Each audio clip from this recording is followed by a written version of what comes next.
Lalu kutiupkan ruh, lalu kusempurnakan. Lalu kujadikan kamu pendengaran, penglihatan, dan hati. Amat sedikitlah manusia tersebut. Allah juga menjelaskan di surat 23 Al-Mu'minun ayat 78. Kujadikan pendengaran, penglihatan, dan hati. Amat sedikitlah manusia tersebut. Semoga kita di sisa hidup kita yang semakin hari makin bertambah, semakin lama semakin kita mendekati kematian kita. Karena kematian tidak ada yang tahu.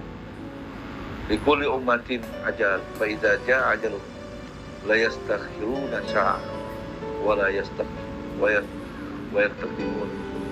Ketika waktu datang ajal, maka tidak bisa diundurkan maupun dimajukan.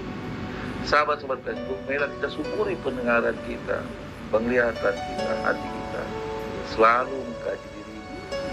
Ketika pendengaran, penglihatan, dan hati kita sudah dikunci oleh Allah, maka disitulah kita tidak berpelajaran lagi.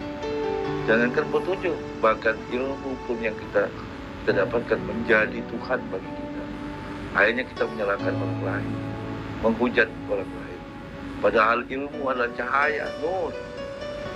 Al-ilmu nurun, wa nurullahi la yudharil an.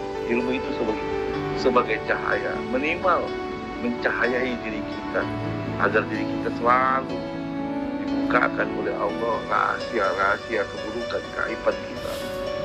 Selawat dan beriring salam seluruh para nabi, khusus Nabi besar Muhammad sallallahu alaihi wasallam. 15 abad yang lalu Rasulullah pernah berdoa di dalam Al-Quran di surat 25 Al-Furqan ayat 30. Wa qala Rasul ya Rabbi innal qaumi takhuduna hadzal Qur'ana majhura. Berkata Rasul, ya Tuhanku, aku minta umatku tidak mengacukan Al-Quran.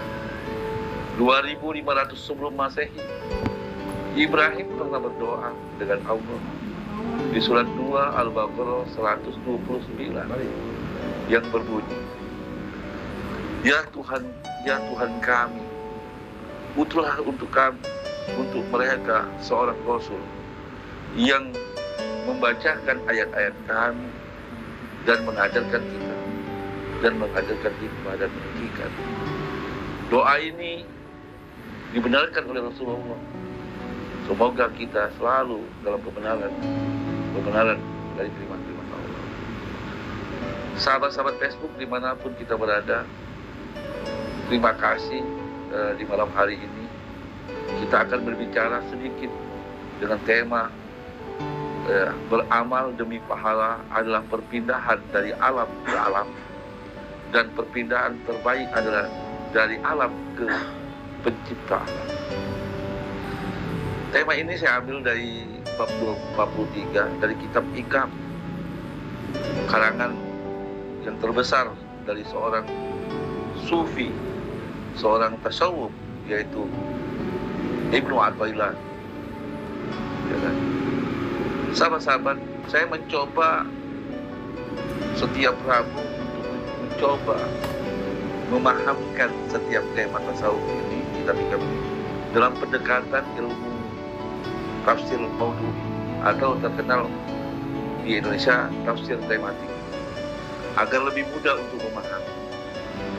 Sahabat-sahabat Facebook dimanapun kita berada, la tarhal min kauni ila kauni fatakuna kal himar ruha wa yasir wal mukadul ladzina irtahala ilaihi wal ladzina irtahala minhum walakin irhal min kauni ila makawi.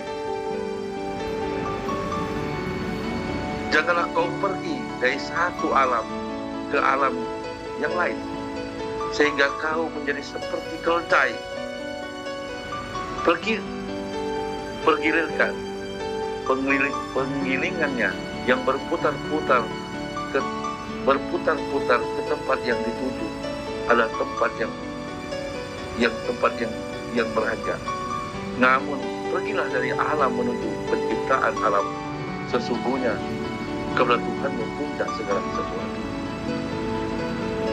Sahabat-sahabat dimanapun kita berada, mari kita buka pengkajian diri kita, mengkaji di malam hari ini, mengkaji diri kita. Sering kita melakukan sebuah perbuatan karena hakikat manusia diciptakan oleh Allah untuk mengabdi. Wa ma khalaqtul jinna wal insa illa liya'budun. Surat 51 ayat 56. Sesungguhnya aku ciptakan jin dan manusia kecuali untuk mengabdi kepadaku, beribadah kepadaku. Sahabat-sahabat, mungkin selama ini kita beribadah kepada Allah bermacam-macam di dalam diri kita. Tujuan, saya yakin setiap niat yang kita lakukan pasti niatnya benar. Ketika kita melakukan sholat 5 waktu, kita berniat usolli fardul maghribi salasa rakaatin mustaqbilal kiblati lillahi ta'ala. Tapi dalam faktanya ketika kita sholat, yang kita kejar pahala. Sama ketika kita niat untuk bersedekah, berinfak, berzakat. Niat kita dalam hati kita, di dalam diri kita mengatakan bahwa saya bersedekah hanya lillahi ta'ala. Di dalam ibadah kepada Allah ada 2 hal. Ketika kita bersedekah, ketika kita beramal soleh, ketika kita berbuat baik, ketika berinfak, ya, harapan kita semuanya mengharapkan pahala. Tapi syarat untuk kita dapat pahala minimal kita sedekah atau berbuat baik ataupun kita berinfak tidak riya atau tidak menyakiti si pemberi. Di dalam ilmu tasawuf, model seperti ini lepas dari hukum, artinya syariat. Ketika kita bersedekah, kita berbuat baik, kita beramal soleh, tidak riya, tidak meriakan apa yang kita lakukan kebaikan kita. Kita sholat tidak dikatakan riya. Kita berbuat baik tidak dikatakan riya. Itu sudah bagus. Berarti kita memenuhi syarat dari bentuk syariat itu sendiri dalam aturan Allah. Dan juga ketika kita melakukan ibadah, puasa, sedekah, haji, umroh, ya kan, berbuat baik, amal soleh, ya kan, kita dituntut tidak menyakitin orang lain. Jangan sampai kita beribadah menyakiti orang lain. Ketika kita tidak menyakiti orang lain, tidak riya dan iri, berarti dalam hukum syariat kita sudah selesai. Tapi ketika kita mengharapkan perbuatan amal soleh kita, mengharapkan perbuatan ibadah kita, pengharapan sholat kita berjamaah untuknya kita mendapatkan 27 pahala. Sedekah kita yang kita lakukan mengharapkan pahala surga, ya kan? Harapan-harapan kita beribadah kepada Allah ketika mengharapkan pahala atau mengangkat derajat kita atau kita mengharapkan makom tertentu, maka seorang arif mengatakan ini ibadah amal soleh yang tercela. Kenapa sampai mengatakan seperti itu? Nah, Ibnu Athaillah mengumpamakan.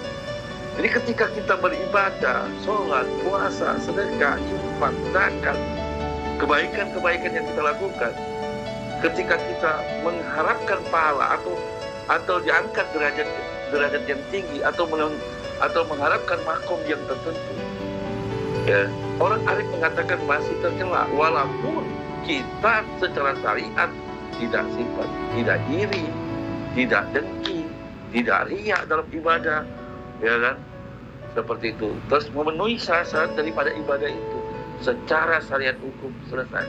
Tapi secara batin, ketika kita mengharapkan ibadah kita pahala untuk mengangkat derajat kita atau surga atau makom kita, orang arif mengatakan tercela. Mengapa? Nah, Ibnu Athaillah mengatakan seperti gini.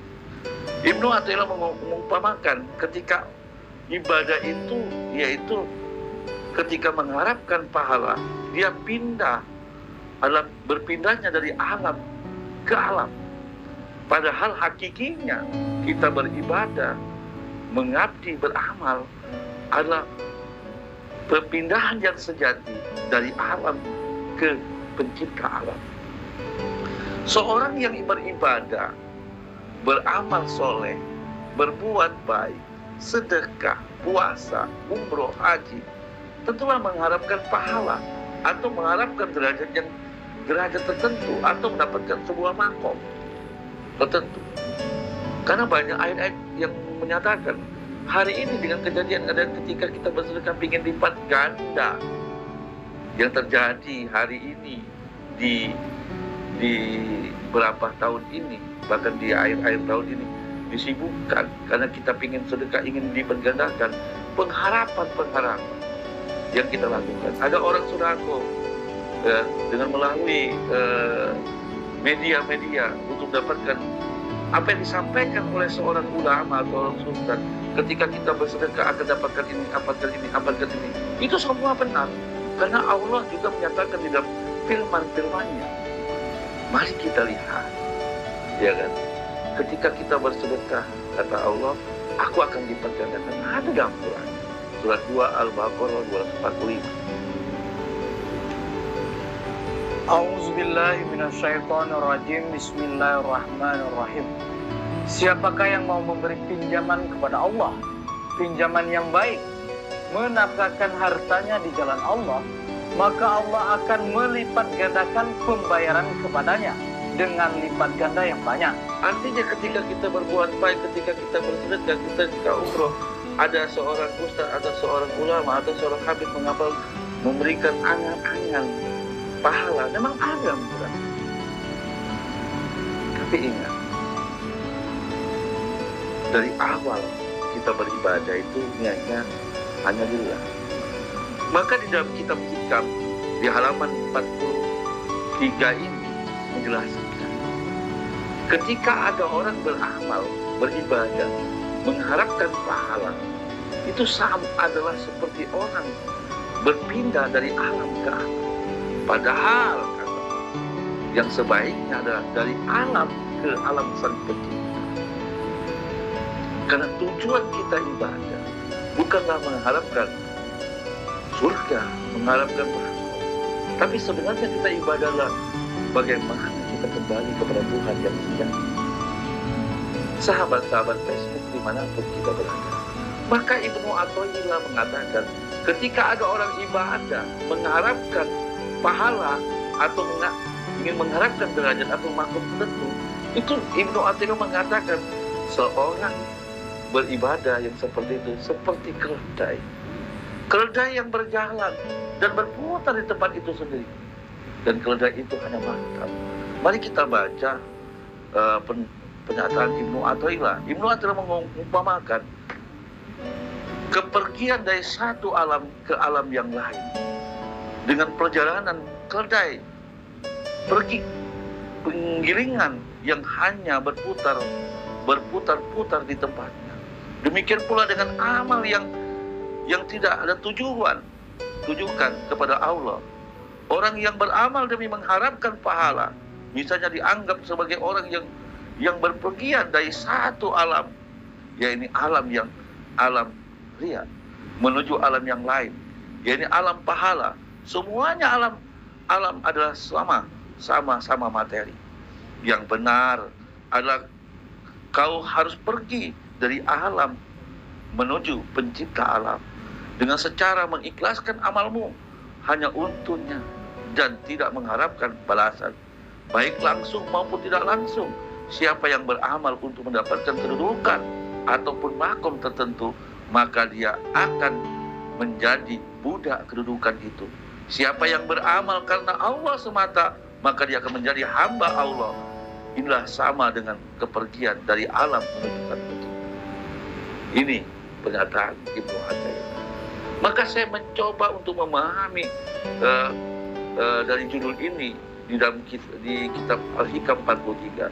Bagaimana Ibnu Athaillah memaparkan ini? Ternyata ketika saya bedah, ketika saya kaji di dalam Al-Quran, ternyata benar. Karena tujuan dari akhir kita ibadah Karena wa ma khalaqtul jinna wal insa illa liya'budun. Coba baca dulu. Surat 51 ayat 56. A'udzubillahi minasyaitonirrajim. Bismillahirrahmanirrahim. Surah 1 ayat 56. Dan aku tidak menciptakan jin dan manusia, melainkan supaya mereka mengabdi kepadaku. Jadi kita diciptakan jin dan manusia kecuali mengabdi kepada dan yang lain.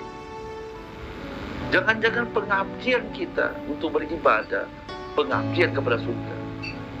Jangan-jangan pengabdian ibadah kita, pengabdian kepada pahala. Jangan-jangan pengabdian ibadah kita mengharapkan makom tertentu. Maka di dalam kitab Ibnu Athaillah ini adalah sesuatu makom material, bukan batiniah. Padahal hakikat daripada ibadah setiap kita melakukan niat. Contoh, innal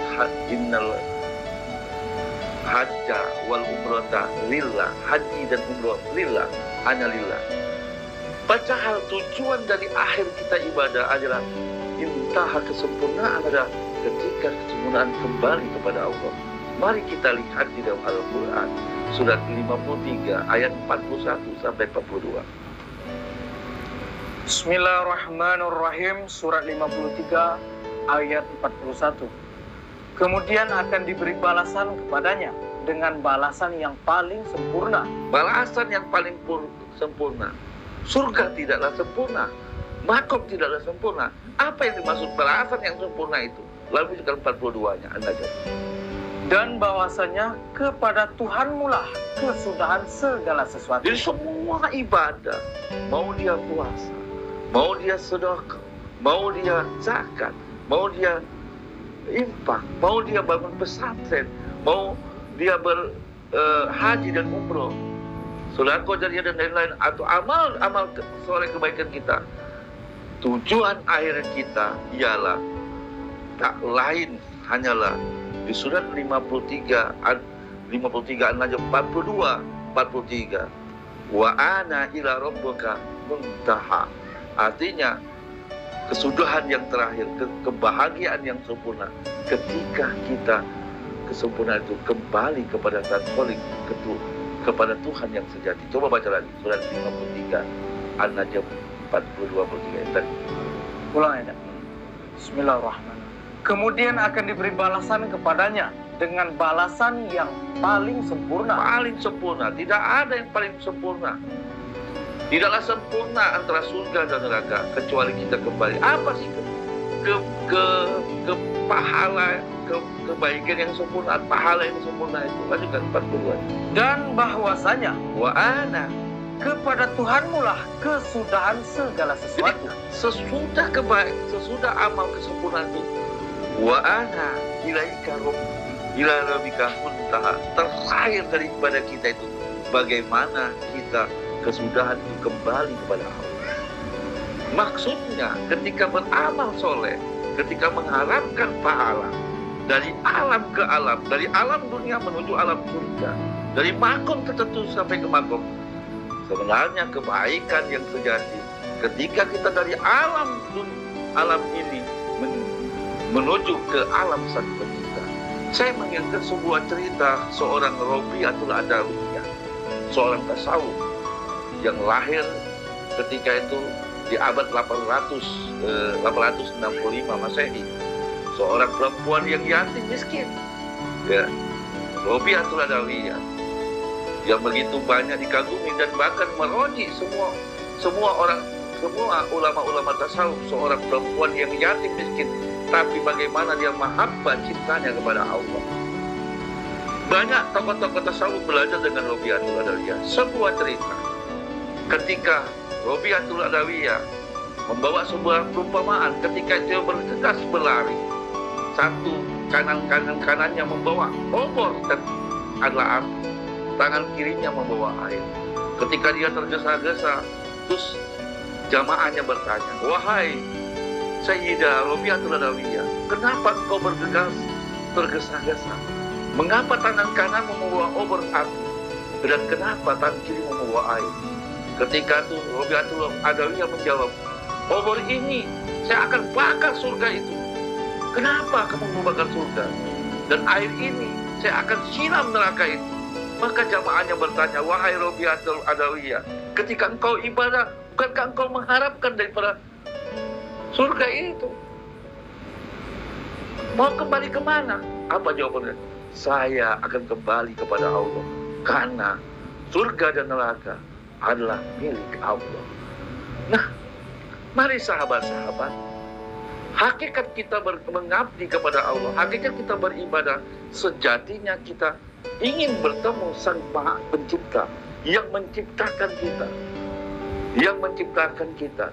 Seorang bayi ketika 9 bulan, 10 hari, bahkan lebih di dalam rahim, pertama kali keluar dari perut ibunya, maka ketika dia melihat keluar dari alam rahim menuju alam dunia, ketika itu dia melihat siapa yang menciptakan saya. Yang pertama lukisannya adalah ibunya yang menyusui. Tapi kita sebagai manusia, orang-orang yang beribadah, berpuasa, sholat, qobliyah, bertasbih, berzikir, umroh setiap bulan, haji, bersedekah, berinfak, berzakat. Kita mengharapkan surga, mengharapkan makom tertentu, mengharapkan derajat yang tinggi. Kenapa kita tidak kembali kepada Allah? Padahal tujuan dari kita ibadah, kesempurnaan, kebahagiaan sejati itu, sebagaimana Allah jelaskan di surat 53, An-Najm 42-43, kebaikan, kesempurnaan dari pahala itu ketika kita sampai ke Tuhan yang memiliki pahala, yang memberikan pahala, yang memberikan kita derajat, yang mengangkat makom kita, yang memiliki surga dan neraka. Kenapa kita tidak kembali kepada Dia? Padahal dari hakikat ibadah kita untuk kembali bertemu dengan Sang Pencipta kita. Bagaimana tujuan Al-Kahfi? Di surat terakhir Al-Kahfi, surat 14 Al-Kahfi ayat 110. Mari kita buka. Bismillahirrahmanirrahim. Surat 18 Al-Kahfi ayat 110. Katakanlah, sungguhnya aku ini hanya seorang manusia seperti kamu. Pernyataan ini pernyataan para nabi dan rasul. Saat ayat ini turunkan, pernyataan ini dicampur yang dipernyatakan kepada Nabi Muhammad SAW. Apa pernyataan? Aku ini manusia seperti kamu. Lanjutkan. Sesungguhnya aku ini hanyalah seorang manusia seperti kamu yang diwahyukan kepadaku bahwa sesungguhnya Tuhan kamu itu adalah Tuhan yang Maha Esa. Barang siapa mengharapkan, harapan kita bukanlah surga, harapan kita bukan derajat, harapan kita bukan seorang makom, tapi harapan kita yang memiliki makom itu, harapan kita yang memiliki pahala itu, yang membagikan pahala itu, harapan kita yang memiliki surga itu, harapan kita yaitu memiliki neraka dan surga itu, ialah Sang Pencipta alam, yaitu harapan kita ingin yurja ilqa'u rabbi, ingin berjumpa Sang Maha Pencipta, ingin berjumpa Sang Rabb, ingin berjumpa yang namanya diismukan Allah. Apa kata di dalam surat 18-10? Barang siapa mengharap perjumpaan dengan Tuhannya, waman yurja ilqa'u rabbi, barang siapa mengharap berjumpa dengan Rabbnya, tidak ada kebahagiaan yang sejati, tidak ada ibadah mengharapkan surga dan neraka yang paling tinggi, tidak ada kesempurnaan kebahagiaan itu. Di surat Najm 42-43 tadi, ketika wa inna rabbaka intaha, ketika kita bertemu, tujuan terakhir kita ketemu Sang Maha Pencipta, tujuan kita beribadah selama ini, ya kan, adalah bagaimana kita yurja ilqa'u rabbi, bertemu dengan Tuhan. Ulang lagi bacanya. Katakanlah, sungguhnya aku ini hanya seorang manusia seperti kamu yang diwahyukan kepadaku bahwa sesungguhnya Tuhan kamu itu adalah Tuhan yang Maha Esa.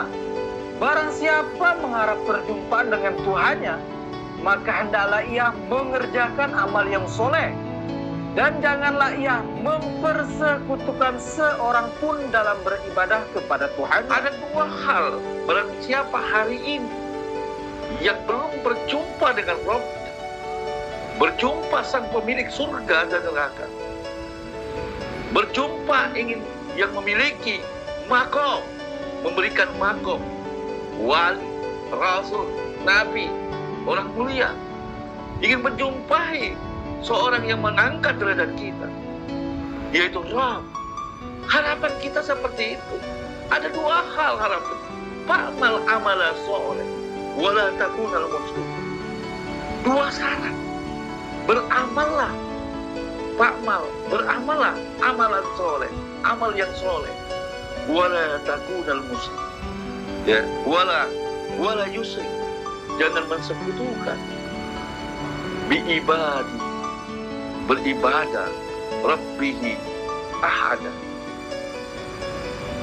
Sedikit dari ayat ini di surah Al-Kahfi 110, fa'mal amalan soleh wala yusrik biibadi rabbihi ahada.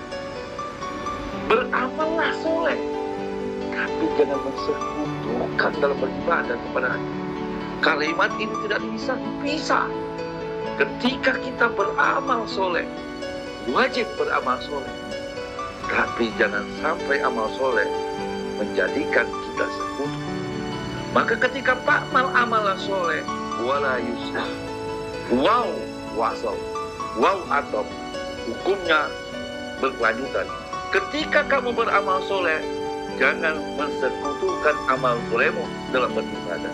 Hari ini banyak kita bersedekah, yang kita amal soleh kita bentuk sedekah kita, amal soleh kita dalam bentuk ibadah kita, sedekah kita, tapi hakikatnya sebenarnya kita mensekutukan, kita mempertuhankan amal soleh kita mempertuhankan sedekah kita mempertuhankan umroh kita, mempertuhankan. Ketika kita fa'mal amal soleh wala yusrik, beramallah soleh wala yusrik, jangan mensekutukan beribadah sesuatu apa. Kalimatnya ini satu, tidak bisa dipisah, karena wow disebut wow atau artinya nyatu. Maka ketika kita beribadah hari ini, ketika beribadah, sholat, puasa, kebaikan, amal soleh apapun, yang kita harapkan adalah pahalanya adalah surga, maka yang kita tuhankan surga, bukan la ilaha illallah. Padahal ketika kita sholat berjamaah, harapan kita mengharapkan 20 derajat di hadapan Allah. Padahal niat kita ketika sholat berjamaah, usolli fardul maghribi salasa rakaatin mustaqbilal kiblatu lillahi ta'ala. Kenapa? Dalam aplikasinya, ketika sholat berjamaah, hati kita dilumuri dengan 27 pahala. Inilah yang merusak pahala kita. Kenapa? Ketika kita bersedekah, ingin berlipat ganda. Padahal kata Allah, fa'mal amalah soleh wala yusrik biibadi ahada. Beramal soleh wala yusrik, jangan mensekutukan, jangan sampai pahalamu yang kamu tuhankan, jangan sampai sholatmu yang kamu tuhankan, jangan sampai sedekahmu yang kamu tuhankan. Maka di dalam pemahaman ini, ketika amal soleh, kita dipinta oleh Allah kebaikan-kebaikan yang kita lakukan, harapannya ridho Allah, pengharapan ridho Allah, tidak ada pengharapan apapun. Ketika beramal soleh hanyalah satu, mengharap ridho Allah. Surat 4 An-Nisa 114. Bismillahirrahmanirrahim. Surat 4 An-Nisa ayat 114. Tidak ada kebaikan pada kebanyakan bisikan-bisikan mereka, kecuali bisikan-bisikan dari orang yang menyuruh manusia memberi sedekah, atau berbuat ma'ruf, atau mengadakan perdamaian di antara manusia.